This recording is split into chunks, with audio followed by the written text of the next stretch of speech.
In 1904, Pablo Picasso finally makes the decision to settle in Paris.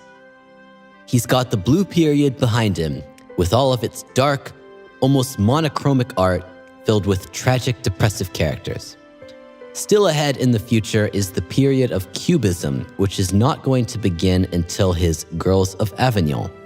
Between these two periods, Picasso spends his time painting joyful and delicate pictures in bright colors.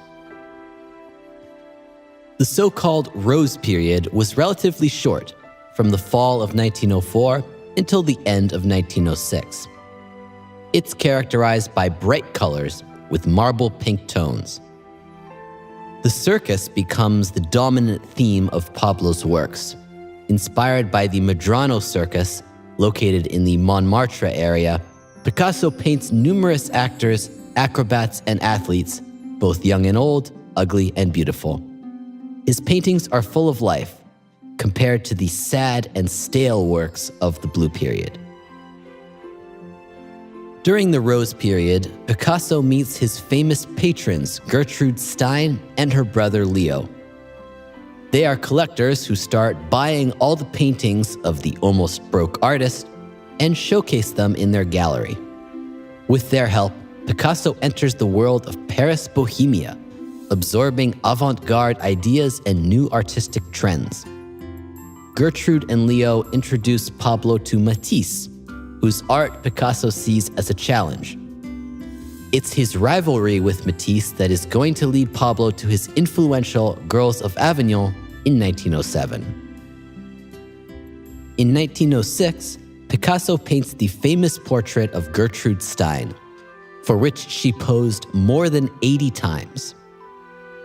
Later in her book, Stein would tell the whole story behind the portrait. She came to Picasso's studio dozens of times, but he couldn't finish the portrait. Pablo kept rewriting the head, first trying side view, then full face, and finally 3/4. One day, he decided to get some rest from painting Gertrude and went to Spain. When Picasso came back, he was able to finish the work. Everybody who knew Gertrude Stein said that she started looking a lot like her portrait, only in old age. Stein was 32 when Picasso painted her, so he was able to see her true nature that would only become visible in many years. You have the chance to see this very portrait in our digital exposition. Gertrude Stein never left the portrait until her death.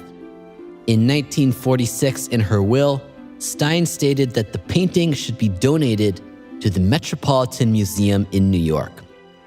The portrait would become the first of Picasso's works to be featured in the museum's collection. Picasso's later works can be described in his own words: "You have to paint what you know, not what you see." Pablo tried to follow this formula for the rest of his life, applying it during various creative periods.